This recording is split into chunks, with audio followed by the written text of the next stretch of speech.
invitarle a todos al libro de Génesis, en el capítulo 1. A partir de hoy quisiera comenzar una serie de predicaciones que tienen que ver con la persona del Espíritu Santo. Quisiera hablar por una semana sobre la iglesia y el Espíritu Santo. Desde que nosotros, por la gracia de Dios, el Señor nos salva, nosotros tenemos conciencia de Dios el Padre, ¿verdad? Seguramente nos enseñaron el Padre Nuestro. Mi abuela me daba esas estampillas ya cuando yo era jovencito, niño, en Santiago, República Dominicana, y ella me entregaba, iba a esos lugares fúnebres y venía con esas estampillas y tenía el Padre Nuestro o el Salmo 23. Tenía una colección y así ella me instruía. Me decía que, hijo, lee. Yo le decía a ella mamá, no abuela, sino mamá. Y estuve consciente, ¿verdad?, de una u otra manera de Dios el Padre. Luego, al venir a este lugar, a este país, pues, posteriormente, a tierna edad de algunos 16 años de edad, pues el Señor en su gracia me alcanzó y me salvó y tuve conciencia de que Jesucristo es mi Salvador. Amén. Jesucristo te salva, joven. Tórnate de tus pecados. Y comencé a tener conciencia del Hijo. Pero, ¿qué tal de la persona del Espíritu Santo? ¿Cuándo se habla en la iglesia de la gloriosa persona del Espíritu Santo? Lo que tiene que ver con el Espíritu Santo, su persona, sus atributos, la obra que Él efectúa eficazmente en la salvación de los hombres, redarguyéndole de pecado para que en Él tengan vida, tomando el corazón de piedra y tornándolo en un corazón sensible, un corazón de carne que ahora tenemos. El Espíritu Santo es importante y en la Trinidad, Dios Padre, Dios Hijo, Dios Espíritu Santo, como decía hace poco a los estudiantes, no hay competencia. Son tres en uno. Gran misterio. La bendita Trinidad. El Espíritu Santo es necesario que nosotros expliquemos.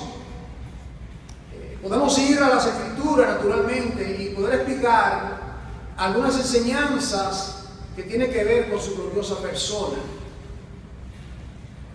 El apóstol Pablo dice en 1 Corintios 12:1, ya le dice el texto a los corintios: no quiero que ignoréis acerca de aquello que es de índole espiritual. ¿Recuerdan?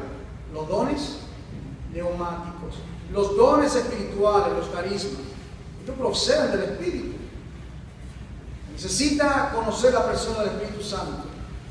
Y aquí en el libro de Génesis, como siempre digo, no ir a las ramas, ir siempre a la raíz de todo.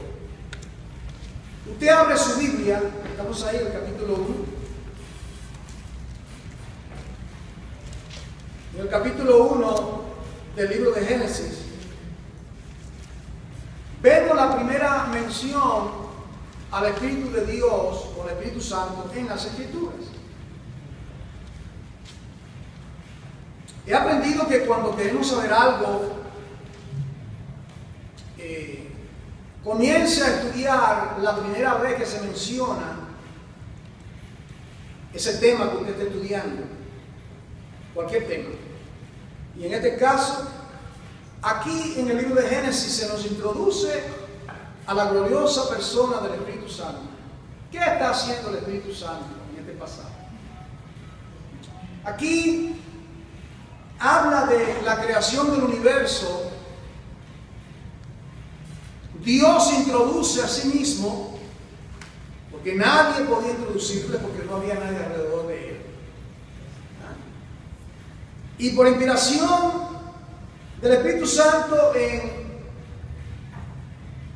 la pluma, ¿verdad?,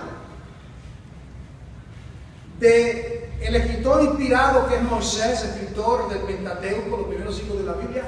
¿Cómo comienza Dios a introducirse? Dice, bueno, que en el principio creó Dios los cielos y la tierra. Aquí vemos en ese texto, vemos a dos personas de la eternidad mencionados en ese texto. Ahí, la primera palabra. Menciona primeramente aquel que es llamado en Juan 1:1 el principio, el logos o el verbo. Y menciona a Dios, o Elohim, el Dios creador.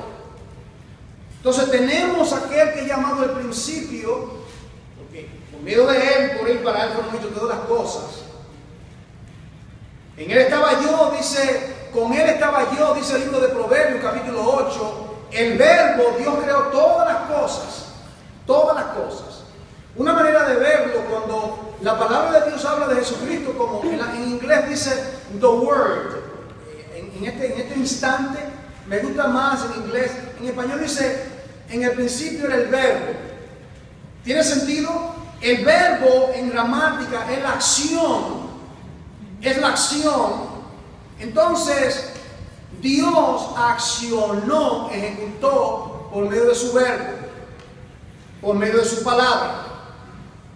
En el principio o en Cristo, el verbo, the word, la palabra, Dios, Elohim, el creador de todo, creó los cielos y la tierra. Tenemos entonces aquí la persona del Hijo llamado el principio y la persona del Padre llamado Dios. ¿Y qué podemos esperar? El Espíritu Santo no puede estar distante, porque el Espíritu Santo es Dios. Dios es espíritu, así se define en Juan 4. Recuerda la mujer de Samaria, Dios es espíritu, y los que le adoren, él dice que le adoren en espíritu y en verdad. En verdad, porque Dios busca tales adoradores. Entonces aquí en el versículo 2, algo catastrófico acontece. No podemos ir ahora en los detalles de todo esto. Dice que la tierra estaba desordenada y vacía. Está aquí hablando de el globo terráqueo, pero lo vamos a ver por otra óptica, lo mismo, el mismo pasaje, lo vamos a ver por otro ángulo, para que veamos la obra del Espíritu Santo en la vida del creyente, de la iglesia. Dice aquí que la tierra estaba, tres cosas: desordenada, vacía y llena de tinieblas. Tres cosas. Dice que estaba esas tinieblas sobre la faz del abismo. Y aquí ahora se nos introduce a la persona del Espíritu Santo. Y el Espíritu de Dios, Ruach, en hebreo, Ruach, esa palabra que aparece en el Antiguo Testamento 389 veces, habla las escrituras hebreas de ese Ruach, el neuma, el soplo de Dios, el Espíritu de Dios, el Espíritu eterno de Dios, el Espíritu de Dios. Entonces, aquí tenemos en estos primeros versículos, no pasamos ni a 3 versículos, tenemos solamente 2 versículos y ahí está el principio, el Hijo, Dios, y siempre el Espíritu Santo es mencionado como la tercera persona de la Trinidad. Nadie se equivoque, no es asunto de inferioridad, es un asunto de orden divino. Así se revela el Espíritu Santo. ¿Qué hacía el Espíritu Santo? Aquí dice el trabajo del Espíritu Santo en la tierra. Esto es análogo o comparativo a la obra del Espíritu Santo en el corazón del hombre. ¿Qué hacía el Espíritu Santo? Dice aquí que se movía sobre la faz de las aguas. Y aquí viene lo que divide todo, lo que divide todo. No se puede cortar nada si no se divide. ¿Entiendes? Para poder cortar tenemos nosotros que dividir. Dividimos cortando. Y dijo Dios, la espada. La espada. Aquella luz verdadera que alumbra a todo hombre venía al mundo. Las tinieblas no podían prevalecer. No sé si usted ve el paralelo entre esto que acontece aquí en el libro de Génesis y aquello que acontece en el libro de Juan. Y dice, y dijo Dios, sea la luz. Y dijo Dios, sea la luz, y fue la luz.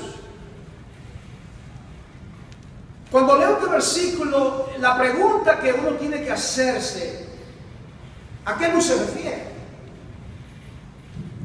Piense por un momento. Yo no lo entiendo, tenemos un intelecto, ¿verdad?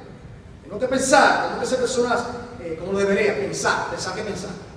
Yo leo este texto, luz. Yo conozco, bueno, estos faroles, eso es luz, ¿verdad?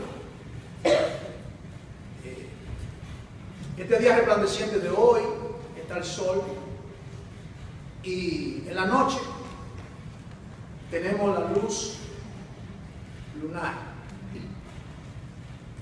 Pero resulta ser que el sol y la luna fueron creados en el versículo 14. ¿Cuántos me están siguiendo? ¿A qué luz se refiere? Si el sol y la luna están en el versículo 14 y dijo Dios sea la luz. Bueno, la luz espiritual. La luz que separa las tinieblas. La luz de Dios. Dios es luz. ¿Recuerdan? Dios es espíritu. Dios es verdad. Dios no tiene, Él es. Parte de la naturaleza divina es que Dios es luz. No la recibe de nada y de nadie. Amén. Por eso es que en el tabernáculo, recuerden el tabernáculo, en la última parte del lugar santísimo, que estaba dividido el patio, ¿verdad? Las 7 piezas. Estaba el altar de bronce, la fuente, eso estaba en el patio, 2 piezas, el lugar santo, el candelabro, la mesa, el incensario, el lugar santo, una cortina, y detrás de la cortina estaba el lugar santísimo. Ahí no había luz. Ahí Aarón no entraba con una antorcha. La luz natural, la luz en el lugar santo estaba el candelabro, una luz natural, un candelabro con aceite de almendra machacada y iluminaba el lugar santo.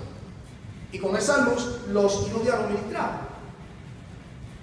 En el lugar santísimo no penetraba, el candelabro no alumbraba, el sol no alumbraba y la luna no alumbraba. ¿Por qué? La gloria, la Shekinah de Jehová. Dios es luz. Esa luz que separa, que disipa las tinieblas, ya estaba aquí. Dijo Dios, sea de mi misma esencia, sea esa luz que divide, que separe. Y el Espíritu Santo, por medio de esa luz, separó la tierra seca de los mares. Y usted ve el principio bíblico de separación y cómo el Espíritu Santo divide. Ahora, veamos esto mismo en la obra del Espíritu Santo en el corazón de los hombres. Exactamente lo mismo. En el principio, en Cristo, Dios creó los cielos y la tierra. Pero la tierra, por causa de su rebelión, por causa de su pecado, por causa de desobedecer al mandato divino, el corazón del hombre se tornó en un corazón desordenado, vacío y lleno de tinieblas. ¿Tiene sentido eso? Esa es la condición del hombre. Esa es la condición de la iglesia antes de que el Espíritu Santo pueda intervenir por medio de esa luz espiritual, esa luz de Dios. ¿Y qué aconteció en la obra divina, la obra del Espíritu Santo, la obra del Trino Dios? Recuerden, la obra de la salvación es la obra del Trino Dios. Dios el Padre traza un plan desde antes de la fundación del mundo. Dios el Hijo es aquel que es llamado para pagar la penalidad por el pecado del pueblo de Dios. Es aquí el Cordero de Dios que quita el pecado del mundo, Juan 1:29. Y es el Espíritu Santo que redarguye el pecado del hombre. Sin la obra del Dios Trino no hay salvación para nadie. Dios ejecuta el plan, el Hijo lo implementa y el Espíritu Santo redarguye del pecado y nos sella para el día de la redención. La obra redentiva es una obra trinitaria. Y cada persona de la Trinidad tiene un papel que desarrolla, y aquí lo vemos desde el mismo principio de la Biblia. El Espíritu Santo obrando. Ahora, dice que Él dijo Dios sea, cuando nosotros nos encontramos muertos en delitos y pecados, lejos de la ciudadanía de Dios, ajenos a los pactos de la promesa, fue por medio de la proclamación del Evangelio. Alguien nos predicó el Evangelio, Dios obró, abriendo nuestro corazón, dándonos fe por el oír, como dice Romanos 10:17, la fe viene por el oír, y por el oír, por la palabra de Dios. Pero fe en nosotros, y nosotros nos tornamos a Dios. Nadie se equivoque y piense que de usted de alguna manera puede lograr convertirse. O me dijo un señor, yo un día de eso me meto a eso. Está bueno para ti, de una señora viejita, mientras se fumaba un cigarrón.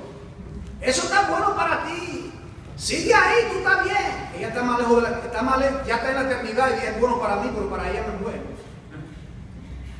La salvación es para todos. Dios en Cristo reconciliaba al mundo para Dios en Cristo, el gran reconciliador, la escalera de Jacob, por medio de él, apreciado amigo que está aquí hoy, solamente por medio de Jesucristo, por medio de lo que Él hizo, por medio de la cruz, por medio de su sangre, es que nosotros tenemos eterna redención. Es la única manera de ser salvo. No hay otro modo, no hay otro medio. Absolutamente no hay otro. Entonces el Espíritu Santo viene a convertir nuestras tinieblas y darnos sentido de dirección. El Espíritu Santo en la creación, el Espíritu Santo es presentado en la Biblia simbólicamente como aceite, como olivo, ¿verdad? Usted recuerda ese pasaje en el libro de Génesis que habla de cuando estaba el arca y Noé, y envió un animal, un cuervo, y luego dio huerta. Y como era, ¿verdad? Y finalmente también envió una palomita, ¿no? ¿Y qué fue lo que trajo esa palomita en el pico?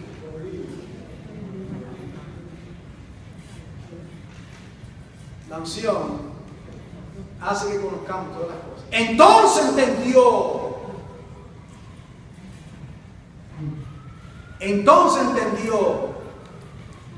la unción, el símbolo del Espíritu Santo. Ya el Espíritu Santo, de una manera tipológica, la unción nos revela. Nosotros tenemos la unción del Santo. Bendito sea Dios por su Santo Espíritu, que nos guía a toda verdad y a toda justicia. Y dice la palabra que por más torpe que sea, y mira que somos torpes, no se extraviará del camino. Oh, cuánto necesitamos el Paracleto, cuánto necesitamos al Espíritu Santo. estar conscientes de su presencia en nosotros. Como dice la palabra, el Espíritu Santo vendrá sobre vosotros, recibiréis poder de seréis testigos, estará con y en vosotros, no te dejaré huérfano. El Espíritu Santo es aquel que obra, el Espíritu Santo es el dador de la vida. Y también en el libro de Hebreos, ahora vamos a la Biblia, usted sabe que aquí se usa la Biblia, ¿verdad? Ya estamos acostumbrados, ¿no? Creíamos que no íbamos a ir a esos pasajes, ¿verdad?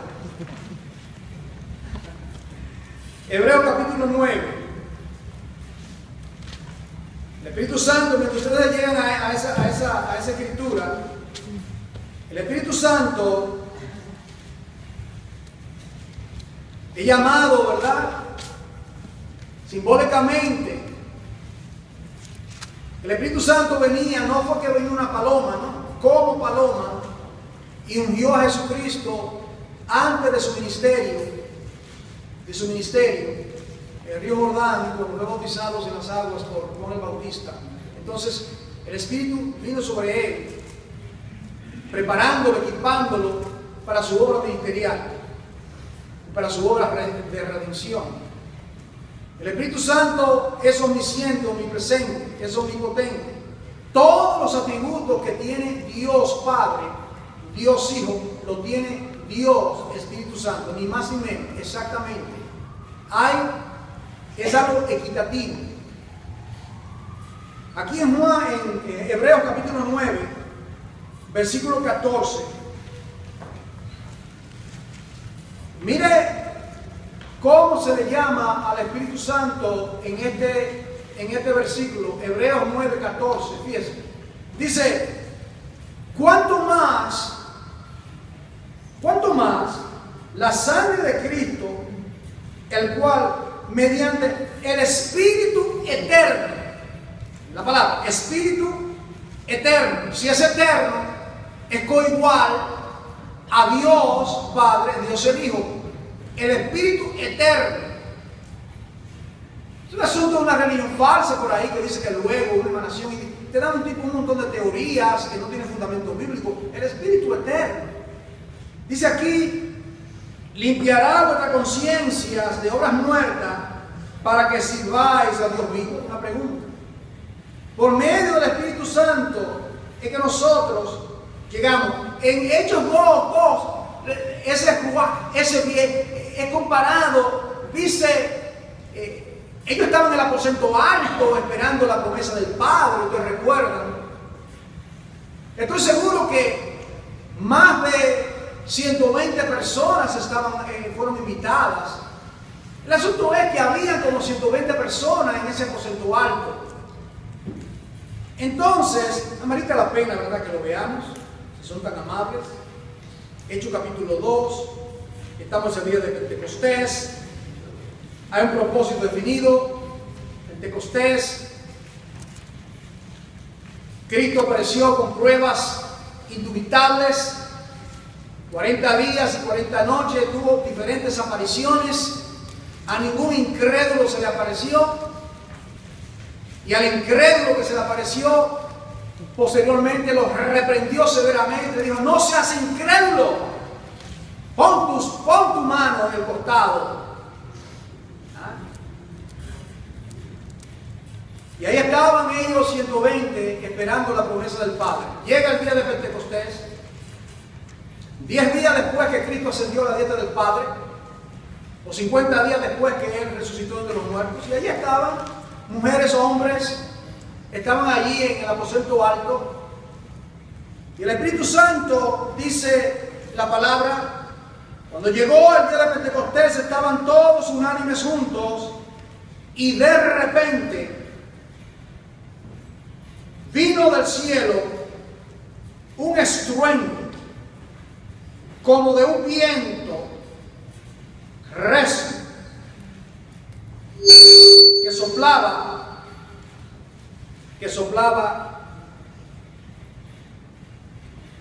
el cual llenó la casa donde estaban sentados. Llenó la casa donde estaban sentados. Y aquí viene la finalidad, lo que hace el Espíritu Santo. y se le aparecieron lenguas repartidas como de fuego, asentándose sobre cada uno de ellos. Y fueron todos llenos del Espíritu Santo. ¿Y qué acontece? Comenzaron a hablar. Comenzaron a hablar en lenguas, según el Espíritu les daba que hablase. Y ahí usted sigue leyendo el texto, capítulo 2, 16 diferentes nacionalidades, ahí habían 16, porque el Espíritu Santo había citado a esa vasta multitud para escuchar el mensaje. ¿Qué hace el Espíritu Santo cuando viene sobre una iglesia? Le da poder, le da osadía, le da valentía, le da coraje para predicar el Evangelio de Jesucristo, para proclamarlo sin temor. El Espíritu Santo mora, habita en la vida de cada creyente desde el día que se convirtió. Porque nadie puede venir a ser un creyente sin asistencia del Espíritu Santo.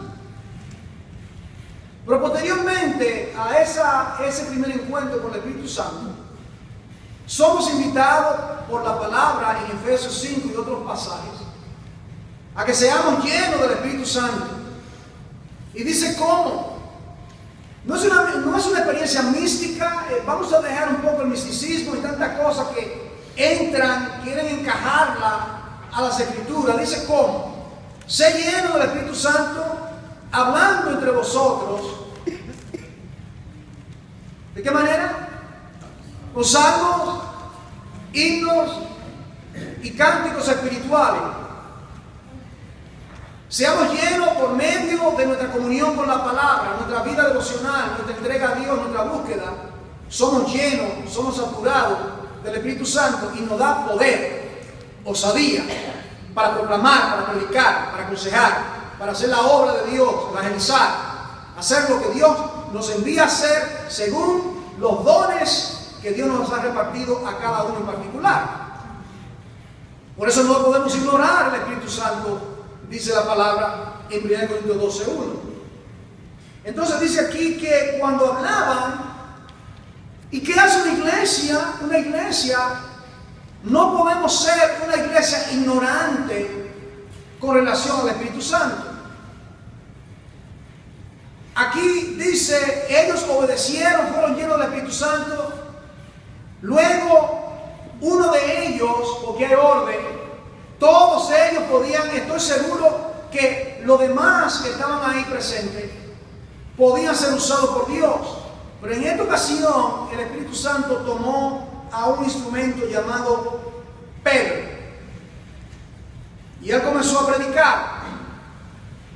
Pero antes de que él predicase el primer sermón el día de Pentecostés, antes de eso, usted encuentra que miren lo que dice aquí, en el versículo 11. ¿De qué habla una iglesia? Primeramente, conociendo al Espíritu Santo. Este es el tema de hoy. Conociendo al Espíritu Santo. Conocer que hay una gloriosa persona dada por el Padre al creyente, a la iglesia, llamado ese Espíritu Santo de Dios, el cual está con su vida. Si usted es creyente verdadero, usted sabe ya lo que tiene por experiencia, conoce, aunque quizás no coloca todos los pormenores, pero conoce por experiencia la obra eficaz, porque su corazón de piedra, en desorden, vacío y en tiniebla, esas tres cosas, desorden, vacío y tiniebla, el Espíritu Santo se movía, y cuando llegó el momento, y Dios, sea la luz sobre ese pecador impedernido, sea la luz sobre esa vida que ahora tiene oídos para oír, ojos para ver y oídos para poder captar el mensaje divino. Entonces, cuando una iglesia está llena del Espíritu Santo, ¿qué dice el versículo 11? Recuerden, habían miles de personas, 16 nacionalidades. El Espíritu Santo llenó a esos creyentes, 120 de ellos. Mire lo que dice. Una de las cosas que más me impacta del día de Pentecostés no es el asunto, ahí se enfatiza el hablar en lenguas. El énfasis, hablaron en lenguas. El énfasis no es el hablar en lenguas. El énfasis es qué fue lo que dijeron cuando lo hablaron. ¿Qué fue lo que dijeron? ¿De qué hablaron?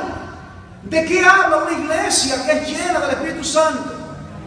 ¿De qué habla un creyente que comienza a conocer al Espíritu Santo? Dice aquí, le oímos hablar las maravillas de Dios.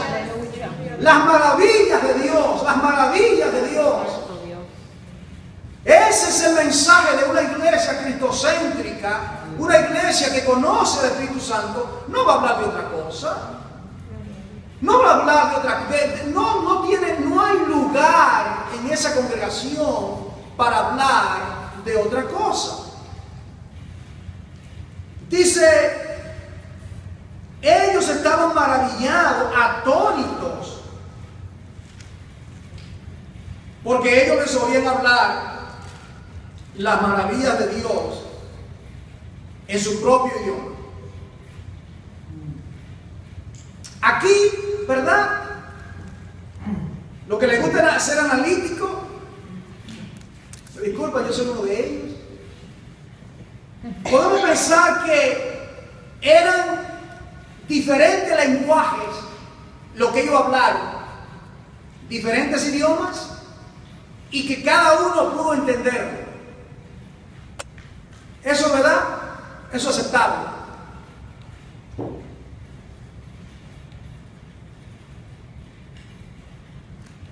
O puede ser, dice aquí, o puede ser que Dios le dé la interpretación a un solo idioma y todos lo entendieron.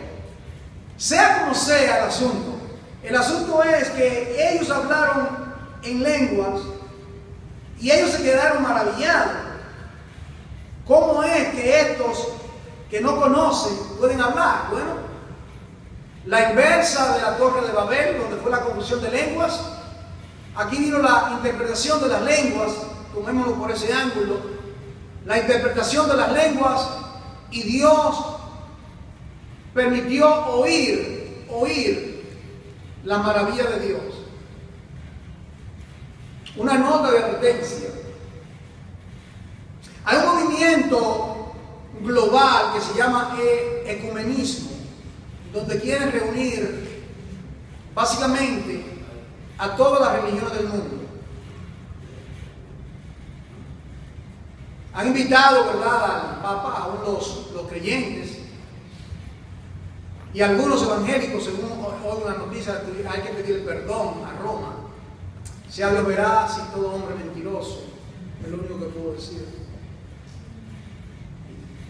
Dios no está en esos asuntos, yo quiero decir públicamente. El único que puede dar unidad es el Espíritu de Dios. La Biblia habla en Efesios 4, manteniendo la unidad del Espíritu.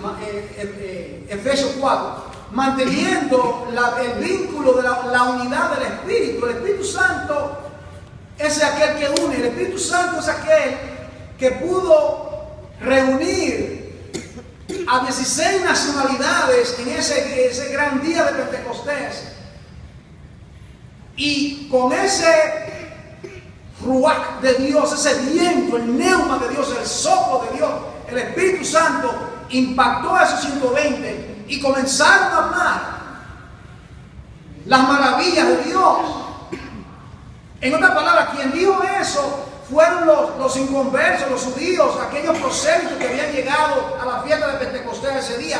Ellos están hablando, personas sin letra, personas sin entendimiento, están hablando las maravillas de Dios, exactamente.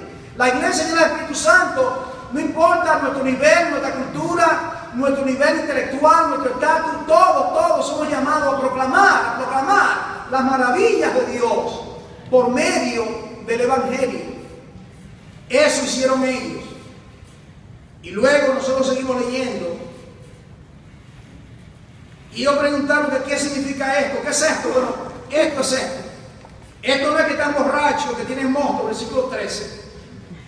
Esto es lo que dice Joel. La profecía de Joel se cumple, Joel 2, que en los posteriores días Dios derramará de su espíritu sobre toda carne. Versículo 17. Y vuestros hijos y vuestras hijas profetizarán. Y vuestros jóvenes verán visiones y vuestros ancianos soñarán sueños. De cierto sobre mi siervo y sobre mi sierva, en aquellos días derramaré de mi espíritu y profetizarán, etcétera, y prodigio, etcétera. El Espíritu Santo, conociendo el Espíritu Santo. El Espíritu Santo da testimonio. En otras palabras, una vez que una persona es salva, el Espíritu Santo le da testimonio a esa persona que esa persona es salva. Ustedes se han encontrado con personas que dicen, bueno, tú con tu religión y yo con la mía. Bueno, compadre, respeta mi religión. ¿Se ha encontrado usted con la religión? Respeta mi religión, tú tienes tu religión y yo con la mía. Tú crees que de esta manera y yo vamos a respetar. Pero ser creyente no es ser parte de una religión. Es tener una relación vital, gloriosa, con Dios el Padre, Dios el Hijo y Dios el Espíritu Santo. Amén. Estamos hablando de comunión con Él, comunión con la palabra, comunión con el Espíritu Santo, comunión con una persona gloriosa, majestuosa, con Dios. Es el llamado. Entonces, dice aquí, ellos predicaron, proclamaron las maravillas de Dios. La maravilla de Dios.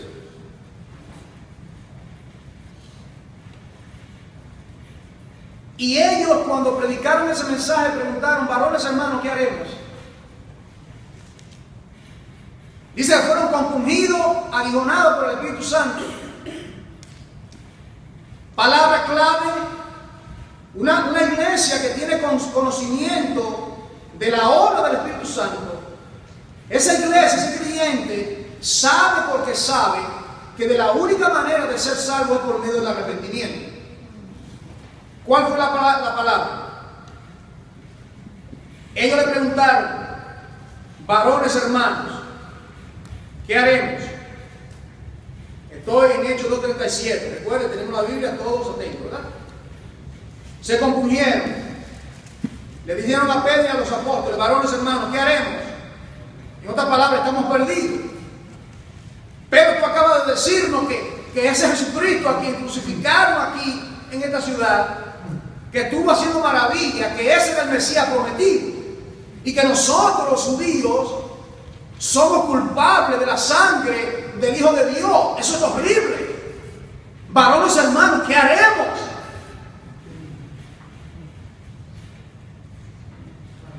Arrepentidos. Esa es la palabra del Evangelio que brilla por su ausencia en muchos lugares, en muchos púlpitos. No quieren predicar el Evangelio, no quieren predicar el arrepentimiento. Ven al altar, levanta la mano, repite conmigo. Diferentes cosas y la iglesia está saturada. Muchas iglesias están saturadas de personas que no se han convertido porque le han dicho que solamente repite algo, pasa al frente. No se le ha dicho, mire hermano, el Evangelio, y aquí desde este púlpito se ha dicho repetidas veces, y valga la redundancia, el Evangelio no comienza con Juan 3:16. No es por ahí que comienza el Evangelio. El Evangelio comienza por Romanos 1:18, porque la ira de Dios se revela contra toda impiedad de los hombres. ¿Entienden? Y por eso fue que Pedro, ¿cuál fue la primera palabra de Juan el Bautista? Generación de víboras, arrepentidos, porque el reino de los cielos se ha acercado. ¿Cuál fue la primera palabra de Jesucristo cuando comenzó su ministerio allá? Desde ese entonces Jesucristo comenzó a predicar: arrepentidos porque el reino de los cielos se ha acercado. Entonces, ¿cuál es el mensaje de una iglesia que conoce el llamado del Espíritu Santo? ¿Cómo es que el Espíritu Santo va a redarguir de pecado, de juicio, de justicia, cuando aún el mensaje está adulterado? No tiene eficacia. Y cuando no tiene eficacia, esa persona no es salva. Es por medio de esa metanoia, cambio de mente. Hemos pecado. Es como el hijo pródigo: he pecado contra el cielo y contra ti, Padre, perdóname. ¿Y qué hizo el padre? Que estaba esperándolo con los brazos abiertos para hacerle fiesta, porque ese hijo que estaba perdido ahora regresa. Vamos a cocinar el becerro gordo. Vamos a hacer fiesta. Como dice la palabra, que cada vez que se arrepiente hay fiesta en el cielo.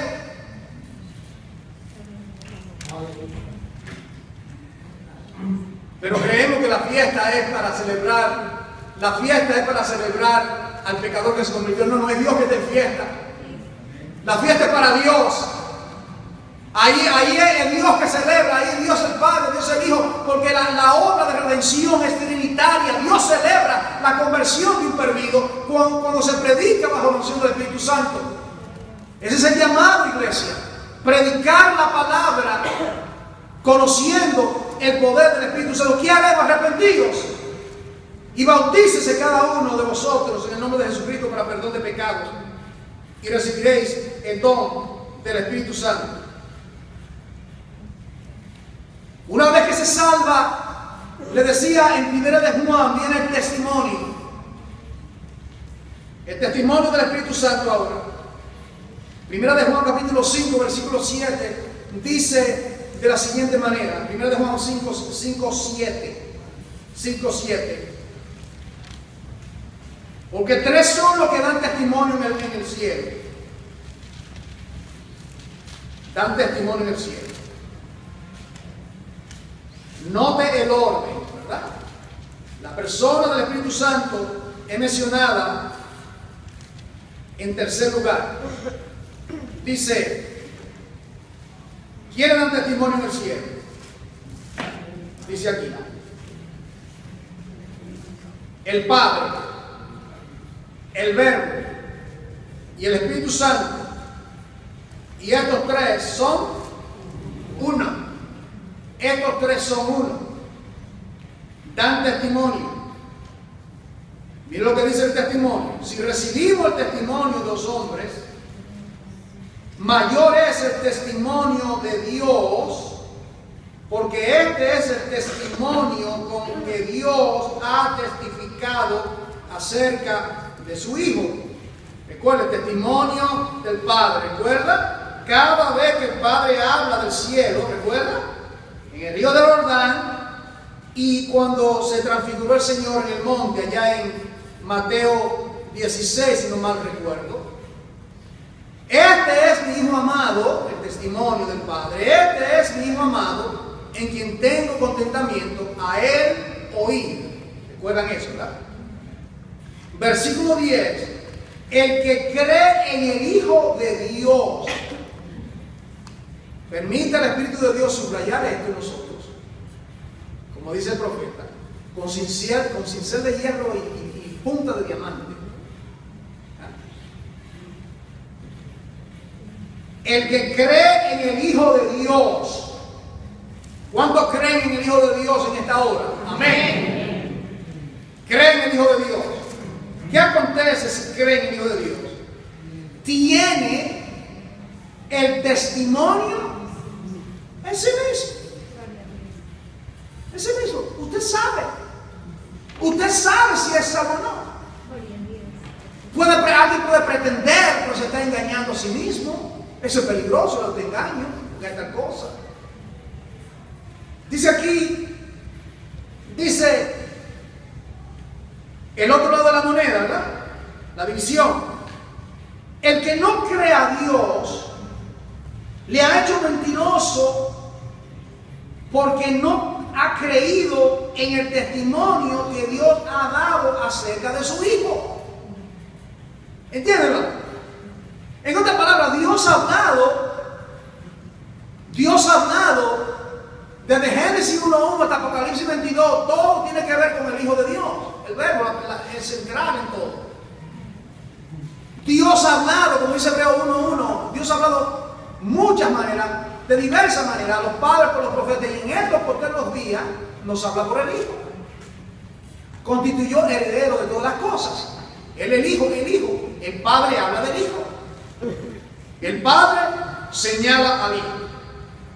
El Padre señala al Hijo y dice: este es mi Hijo amado en que tengo contentamiento. El Hijo no toma gloria para sí mismo, sino que el Hijo dice: todo lo que el Padre, yo oigo lo que el Padre dice, yo hablo lo que el Padre dice, yo soy un eco, yo soy la palabra. En otra palabra, Cristo llamado el Logos de Dios, la palabra. La manera de entender lo que es la encarnación, más que la figura de un hombre, es mirar a Dios, el pensamiento de Dios encarnado en una persona, Jesucristo. Eso es lo que es la encarnación. Todo lo que es Dios es Jesucristo. Todo lo que es Jesucristo es Dios. Todo lo que es el Hijo es el Padre. Todo lo que es el Padre es el Hijo. Y todo lo que es el Hijo es el Espíritu Santo.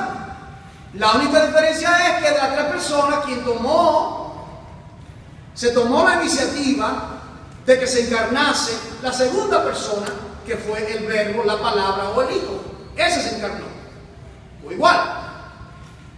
igual. Entonces, dice, versículo 12, el que tiene al Hijo, ¿lo tiene o no lo tiene? Ahora mismo, en este momento, en este instante que estoy hablando, en este segundo, ¿tiene o no tiene al Hijo? No hay otra tercera opción. ¿Lo tiene o no lo tiene? Si lo tiene, tiene testimonio. Si no lo tiene, no tiene testimonio. Y si tiene el testimonio, hoy es el día de salvación para ti. Hoy Jesucristo te salva. Hoy es día de redención para tu vida. Hoy mismo. Dice aquí: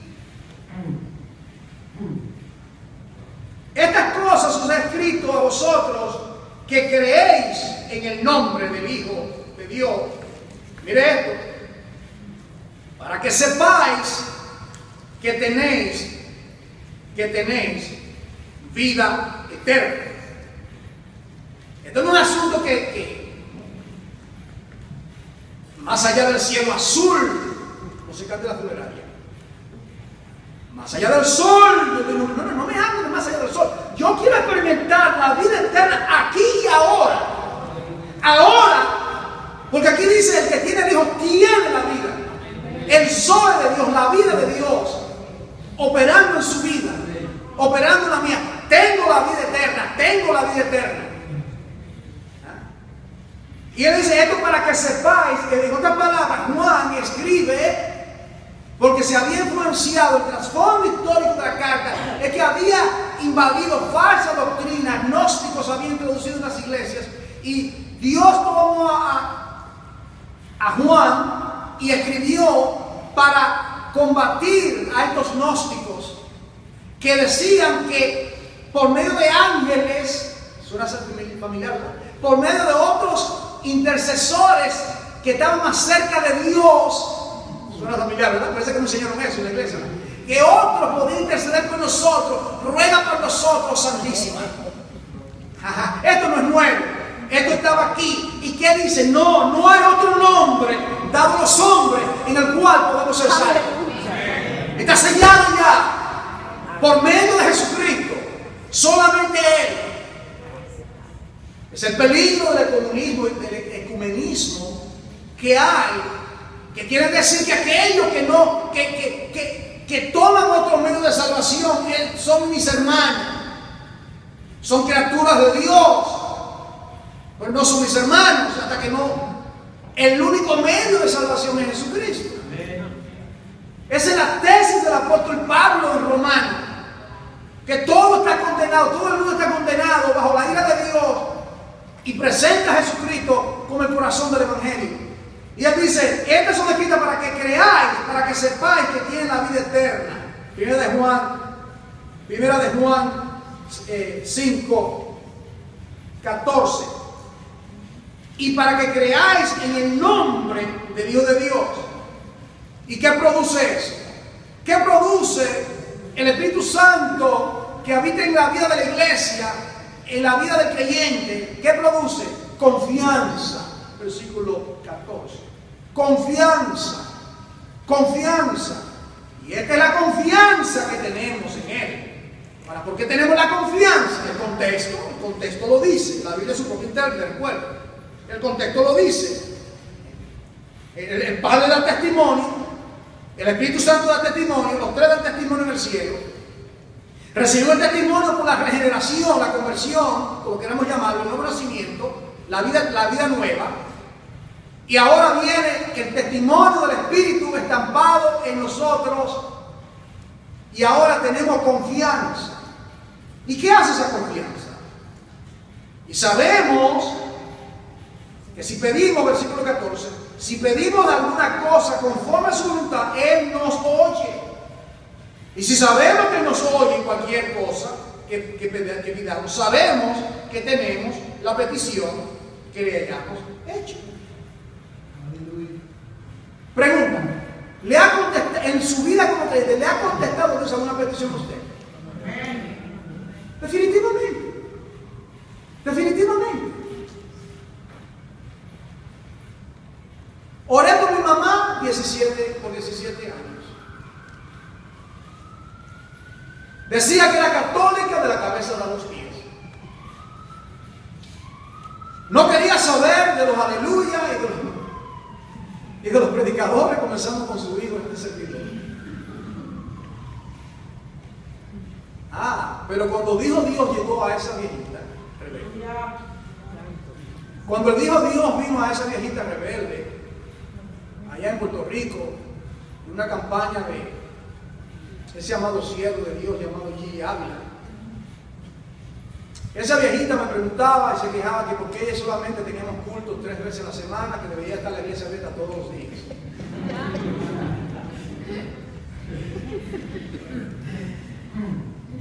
Y que por qué no había vigilia todos los viernes. Qué maravilla lo que es el Espíritu Santo, hermano. Qué maravilla la obra de redención. Qué maravilla saber que no es algo teórico.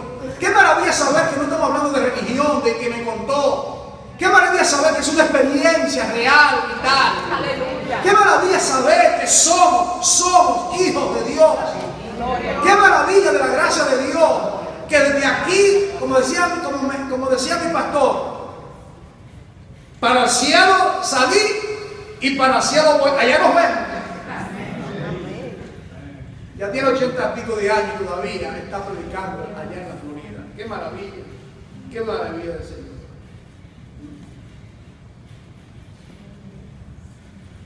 El Espíritu Santo es el que da vida. En Juan capítulo 6, versículo 67 dice que la carne para nada aprovecha. Es el Espíritu que da vida. La palabra que yo os he hablado son espíritu y son vida.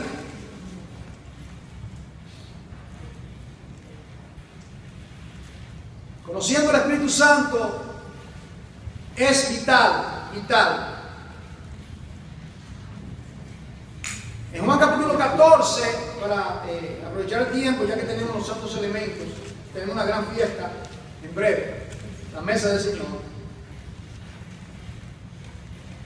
Habla del otro consolador, el Paracleto divino, que viene en la ausencia de Cristo, el Hijo. El Espíritu Santo ahora viene a estar con y en nosotros. Juan 14, 15 en adelante. He llamado al Espíritu de verdad, que estará con. Se dice en ese pasaje que Él vendrá con nosotros, estará con nosotros hasta el fin del mundo. Eso significa que un creyente nunca puede decir yo estoy solo o sola. Yo sé cómo usamos eso, ¿verdad? Si usted es un hombre o una mujer que vive solo o sola, ¿verdad? Físicamente quizás no esté una persona alrededor suyo, pero la persona más importante que tiene que estar es presente. La persona más importante que tiene que estar está presente. Y saber, como dice la palabra en hebreo, que podemos entrar confiadamente al trono de la gracia y hallar audiencia. ¿Ah? Hallar audiencia. Qué glorioso que no tenemos que ser como la reina Esther. Yo no he sido llamado a compadecer delante del rey. Es un gran riesgo que yo me aparezca delante del rey sin ser llamado. Mi vida está en peligro. Si perezco, que perezca. No.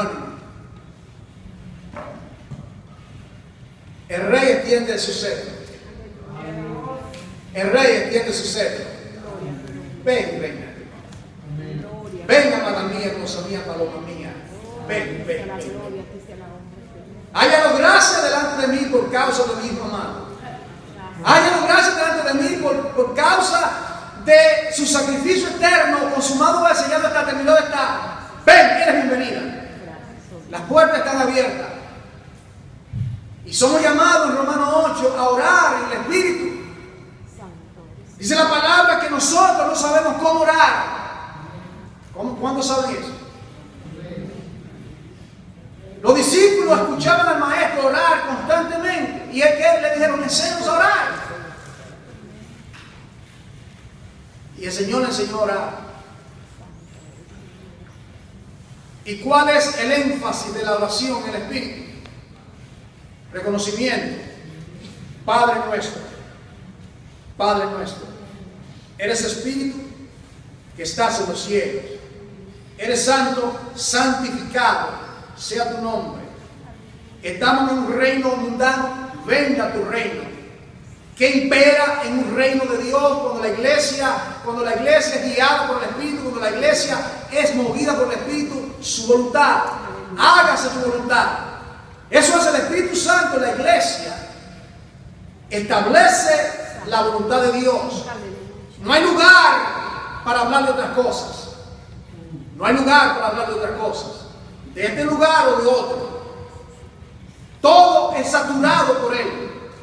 Oh, bendito sea Dios, que Dios haga esa obra restauradora en todo rincón en el planeta.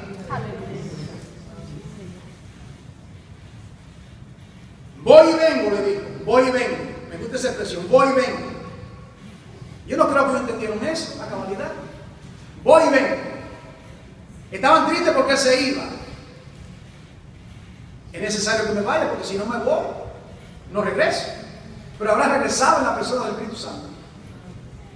Regresaba no en un cuerpo limitado, sino que ahora regresaba como el neuma de Dios que llena toda la casa. El Dios omnipresente, el Dios omnipotente.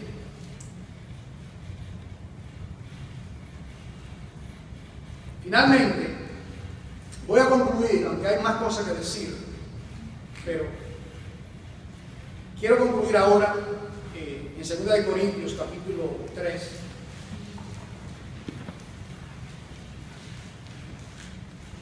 Segunda de Corintios capítulo 3. Es importante, amada iglesia, que conozcamos al Espíritu Santo, esa bonita persona. Que seamos llenos de Él, en nuestra comunión con Él. Segunda de Corintios capítulo 3.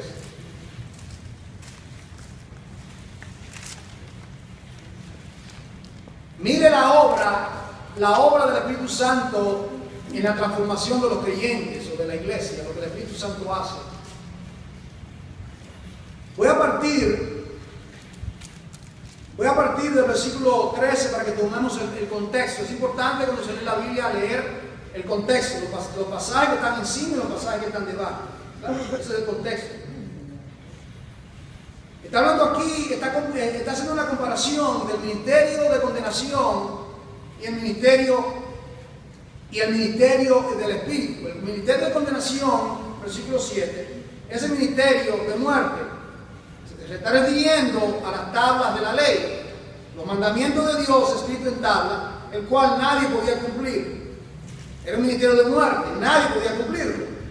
Era esos mandamientos, nadie lo pudo cumplir. Solamente uno solo pudo cumplirlo.